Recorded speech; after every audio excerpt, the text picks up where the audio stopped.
देखो बच्चों, लेक्चर 3 में हमने अवकलन क्यों करते हैं, डिफरेंशिएशन की जरूरत क्यों पड़ती है,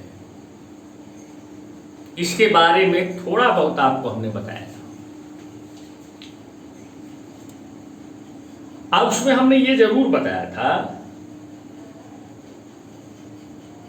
कि यदि x के सापेक्ष y में परिवर्तन की तात्क्षणिक दर निकालना हो तो ग्राफी विधि के आधार पर भी हम देख सकते हैं कि यदि x में परिवर्तन अनंत सूक्ष्म हो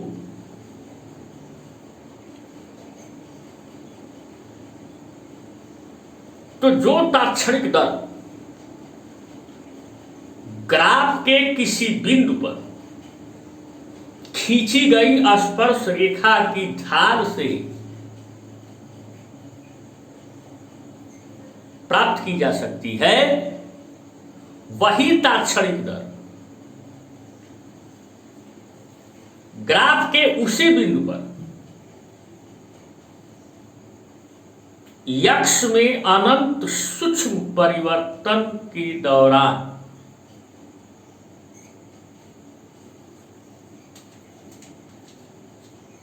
x के सापेक्ष y में परिवर्तन की दर ज्ञात करने पर भी ज्ञात की जा सकती है। खैर, शब्दों के जंजाल में उलझाने से बढ़िया है, आइए हम प्रैक्टिकली एक सवाल दिखाते हैं। देखो, एक छोटा सा प्रश्न ले। ये प्रश्न है कि यदि y बराबर एक्स स्क्वायर तो x बराबर 3 पर x के सापेक्ष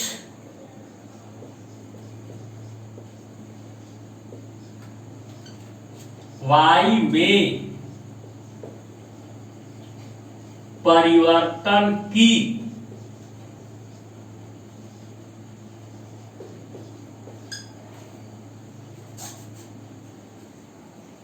तात्क्षणिक दर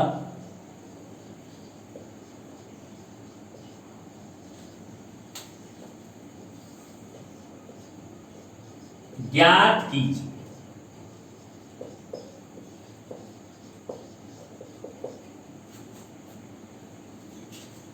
चल,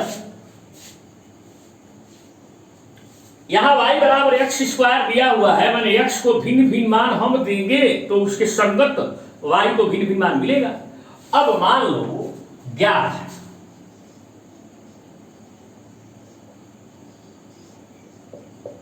क्या ज्ञात है? y बराबर एक्स स्क्वायर।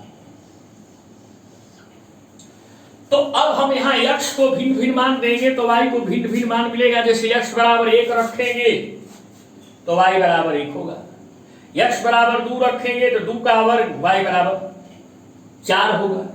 उसी तरह से हम मान लेते हैं, माना जब x बराबर x तब y बराबर y, यानी x यहां पर दोनों ओर x लिखा हुआ है। यहां बच्चे कंफ्यूज हो जाते हैं। दरअसल इसमें जो पहला x है वो ये है, इस संबंध वाला जो x है, चर राशि, वेरिएबल क्वांटिटी x, और दूसरा जो x है, x बराबर जो x यहां हमने लिखा है, यह इसी x का कोई मान है। जैसे x बराबर 1, x बराबर 2, x बराबर 3, x बराबर 4, x बराबर 5। उसी तरह से पहला जो y है वो यह चर राशि है जो इस संबंध में है, और दूसरा जो y है वो इसका एक मान है। जैसे x बराबर 2 रखोगे तो 2 की 4 तो y बराबर 4, तो दूसरा उसका मान है। ये बात अलग है कि दोनों एक ही तरीके से लिखे हुए हैं, लेकिन एक उसका मान है और एक उसका नाम है। तब बताओ, अब तो इसका मतलब कि जब हम यह यक्ष का ये मान यहां रखेंगे तो हमें y का ये मान प्राप्त होगा। अतः उपरोक्त फलन से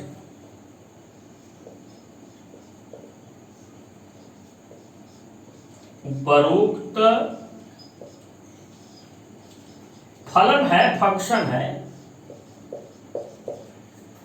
यहां पर ये यक्ष के स्थान पर ये यक्ष रखो, तो रखेंगे तो जस का तस रहेगा, लेकिन एक औपचारिकता है खुलकर। तो यहां जब इस यक्ष को रखेंगे तो यक्ष के जगह पे यक्ष रखेंगे तो यक्ष स्क्वायर होगा, वाई इसका मान ये वाई हो जाए, वाई बराबर एक्स स्क्वायर समीकरण। अब यक्ष का मान हम बदल देते हैं। जब पुनः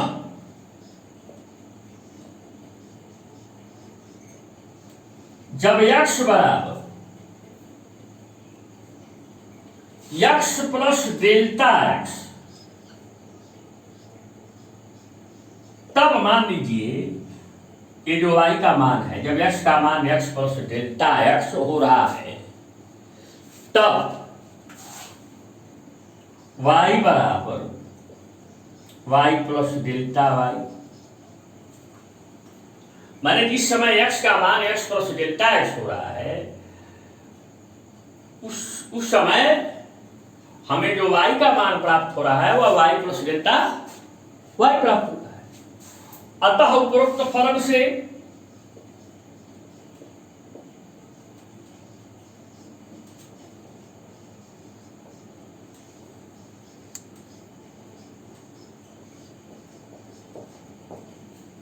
या x प्लस डेल्टा x रखते हैं तो क्या हो जाएगा, x प्लस डेल्टा x का होल स्क्वायर। अब बराबर तब y का मान क्या हो रहा है, y प्लस डेल्टा y, ये हो गया समीकरण। अब हम इस दो में से एक को घटाते, समीकरण दो में से समीकरण एक को घटाते, तो 2 माइनस 1 घटा के देखो, बाय से बाय को घटाओ, y plus delta y minus y plus delta y minus y, इधर दाएं घटाओ, x प्लस डेल्टा x का whole square minus x square,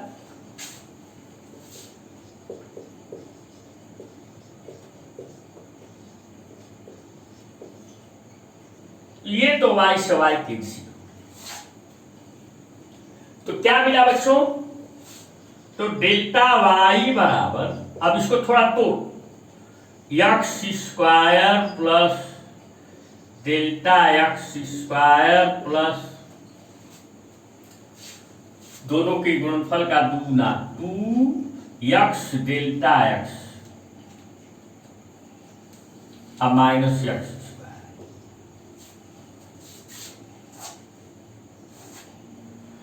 अब ये x स्क्वायर से x स्क्वायर कैंसिल हो गया, तो डेल्टा y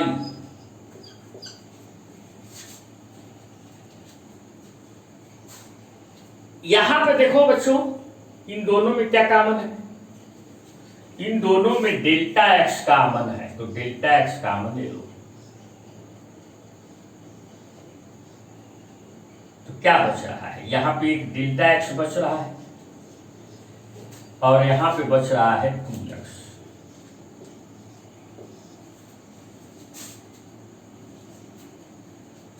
अब इस डेल्टा x को यहां नीचे ले आओ, तो delta y by delta x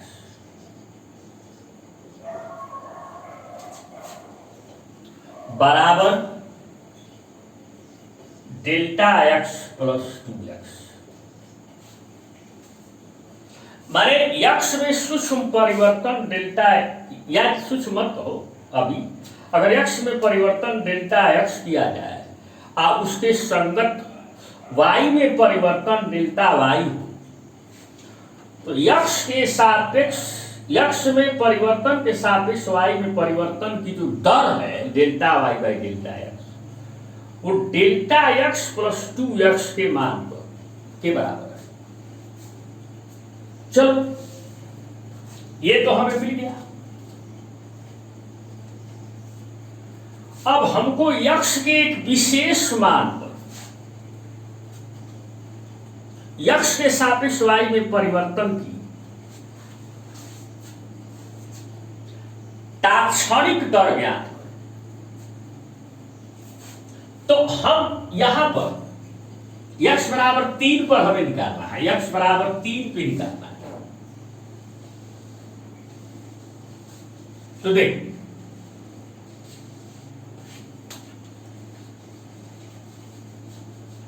एक सिंपल सी बात है, अगर हम यक्ष को अनंत सूक्ष्म, यक्ष में परिवर्तन अनंत सूक्ष्म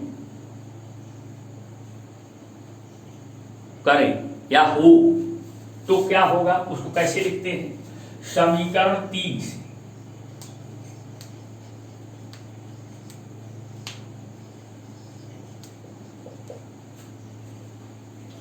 बाएं लिखते हैं ऐसे, लिमिट, लिमिट माने सीमा,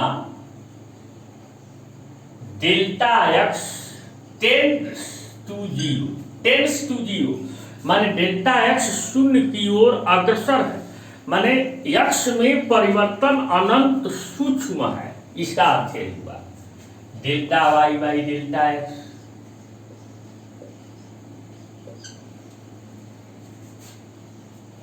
तो दाएं दिया में लिखना पड़ेगा, लिमिट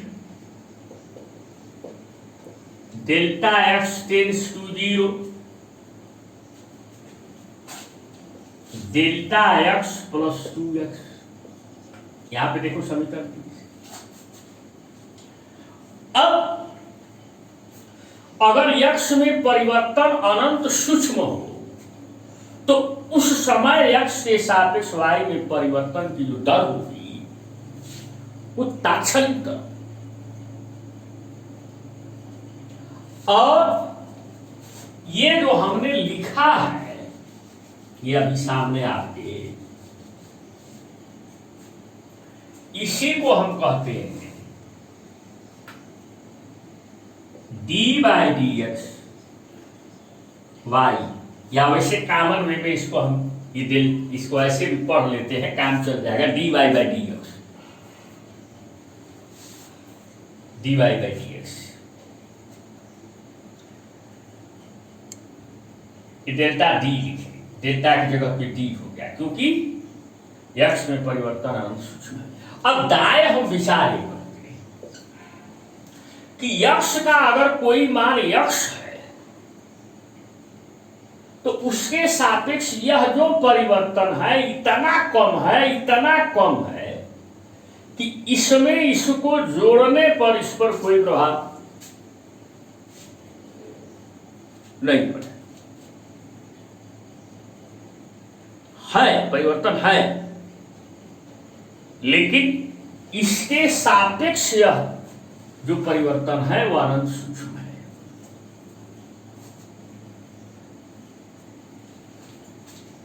अब सापेक्ष सूक्ष्म क्या होता है? देखो, कुछ चीजें होती हैं लेकिन उनके प्रभाव का अनुभव नहीं होता। जैसे आप आजकल मार्केट में आम बहुत मिल रहा है, एक आम का 2 भाग करके 1 भाग खाओ, या 3 भाग करके 1 भाग खाओ, 3 बराबर भाग करके, तो 3 बराबर भागों में से 1 भाग खाओगे तो 3 के सापेक्ष 1 महसूस होगा, आपको लगेगा कि हाँ हम आम खाए हैं। लेकिन उसी आम को 1,00,000 बराबर भाग करके एक भाग उसमें से खा लो, तो क्या 1,00,000 के सापेक्ष एक का अस्तित्व तो नहीं है? है, लेकिन वह इतना अनंत सूक्ष्म है। 1,00,000 के सापेक्ष एक का अस्तित्व यहां अनंत सूक्ष्म है, जबकि 3 के सापेक्ष एक का अस्तित्व अनंत सूक्ष्म नहीं। तो वहां उस आम के एक टुकड़े को जो 1,00,000 में एक भाग है, माने 1/1,00,000 है, खाने या न खाने से कोई प्रभाव नहीं पड़ेगा। उसी तरह से यक्ष का कोई भी मान है, उसके सापेक्ष उसमें जो परिवर्तन ये हुआ है डेल्टा एक्स, इसके सापेक्ष यह इतना अनंत सूक्ष्म है कि इसको उसमें जोड़ देने से या घटा देने से कोई प्रभाव नहीं पड़ता। इसलिए हम इसको शून्य मान लेंगे। कब? जब यह परिवर्तन यक्ष के सापेक्ष अनंत सूक्ष्म हुआ हो तब। तो क्या बचा बच्चों? 2x। तो dy/dx बराबर 2x। यानी यक्ष के किसी मान पर यक्ष के सापेक्ष y में परिवर्तन की तात्क्षणिक दर आ गई 2x। अब क्या पूछा है सवाल में? सवाल में पूछा है कि यक्ष बराबर 3 पर यक्ष के सापेक्ष y में परिवर्तन की तात्क्षणिक दर ज्ञात करो। तो अब हम इसी को, ये जो ऊपर लिखे हुए, इसी को समीकरण 3 मान,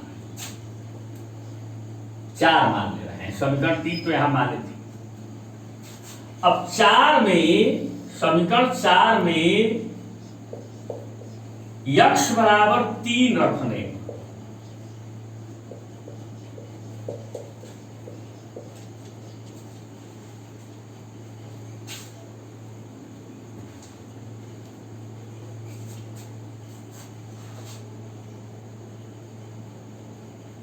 यक्ष बराबर 3 पर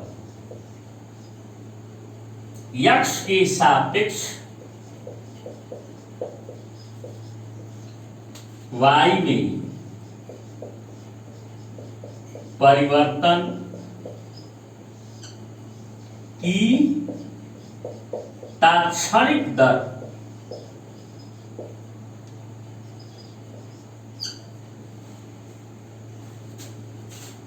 dy/dx एट कब? यक्ष बराबर, जब यक्ष बराबर 3। तो यहाँ पे यक्ष बराबर 3 पर निकालना है, तो यहाँ भी यक्ष बराबर 3 रखोगे तो क्या हो जाएगा? 2 गुणे यहाँ 3 रखोगे, 3 2 6। यानी यक्ष बराबर 3 पर यक्ष के सापेक्ष y में परिवर्तन की तात्क्षणिक दर 6 हो। अब एक सवाल ये बनता है कि तो बड़ा लंबा प्रोसेस है, ये भी ग्राफ की तरह एक लंबा प्रोसेस है, एक लंबा तरीका है। तो इसके लिए कुछ अवकलन के सूत्र बनाए गए हैं जो गणित के बच्चे गणित में पढ़ते हैं, मैथमेटिक्स में पढ़ते हैं। वो सूत्रों में से हमें एक सूत्र यहां पर रख देता हूं। यहां ये सूत्र है, देख, यदि y बराबर x पर n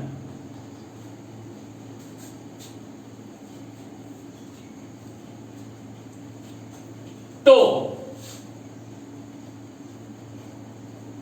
dy/dx माने d/dxy माने x के सापेक्ष y में परिवर्तन की दर, तो ये n जो है इधर आ जाता है, और x पर जो घात है उसमें से एक कम हो जाता है, x पर n -1। अब यहां हमारा सवाल क्या था? इस सूत्र का इस्तेमाल करके हम यही प्रक्रिया बड़ा आसान कर सकते हैं। मेरा सवाल क्या था? y बराबर एक्स स्क्वायर,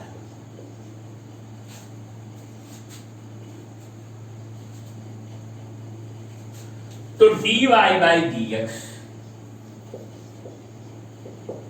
यहां पर देखो x की जगह पे x है और जहां पर n है वहां पर क्या है? दू। तो अब दू को इधर या यहां एक घात कम कर, x पर घात जो है दू उसमें से एक कम कर, तो dy बाई डी एक्स बराबर 2x, यही आ गया। तो हम इस लंबी प्रक्रिया को बार बार नहीं करें, बस आपकी समझ और आप की गहराई को विकसित करने के लिए हमने एक बार एक प्रक्रिया दिखाई है। आगे चल करके हम केवल और केवल इसमें सूत्रों का इस्तेमाल कर सकते हैं। अब x बराबर 3 पर x के सापेक्ष y में परिवर्तन की तात्क्षणिक दर पूछा है, तो बस वही इसी में dy बाई डी एक्स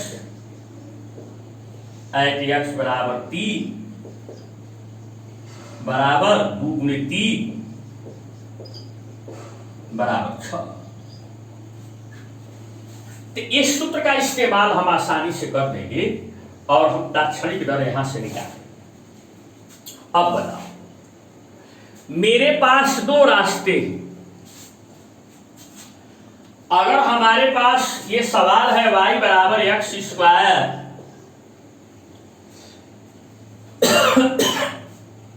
और x बराबर 3 पर y में परिवर्तन की तात्क्षणिक दर निकालनी है, तो पहला तरीका तो हमारा ये है रियल में कि हम एक ग्राफ खींचे, x के भिन्न भिन्न मान दे, y को भिन्न भिन्न मान मिलेगा, x के मानों को x अक्ष पर और y के मानों को y अक्ष पर रख करके ग्राफ खींचे और ग्राफ पर देखे कि कहां x बराबर 3 पड़ता है। अगर यहां x बराबर 3 पड़ रहा है तो इस बिंदु से इस ग्राफ पर एक स्पर्श रेखा खींचे। स्पर्श रेखा खींचने के बाद x अक्ष की धन दिशा से इस स्पर्श रेखा द्वारा बनाया गया कोण निकाले। कोण निकाल करके उसका tan निकाले, तब भी 6 आएगा। तो इस झंझट से बचने का क्या उपाय है? सीधे हम इस सूत्र का इस्तेमाल करें, इस्तेमाल करके हम x बराबर 3 पर तात्क्षणिक दर निकालें। तो निष्कर्ष यानी कंक्लूजन हमारा यही है, यदि x और y दो भौतिक या गणितीय राशियां एक दूसरे से इस प्रकार संबद्ध हो कि x के एक विशेष मान पर y को एक और केवल एक मान मिलता हो,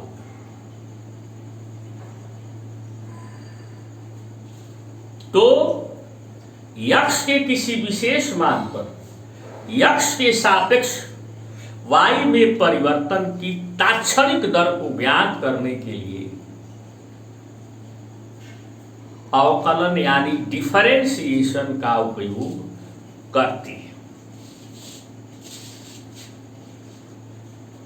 अगले लेक्चर में यानी लेक्चर 5 में हम इससे संबंधित कुछ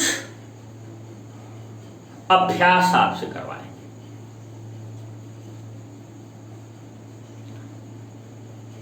ठीक है, बहुत बहुत धन्यवाद बच्चों।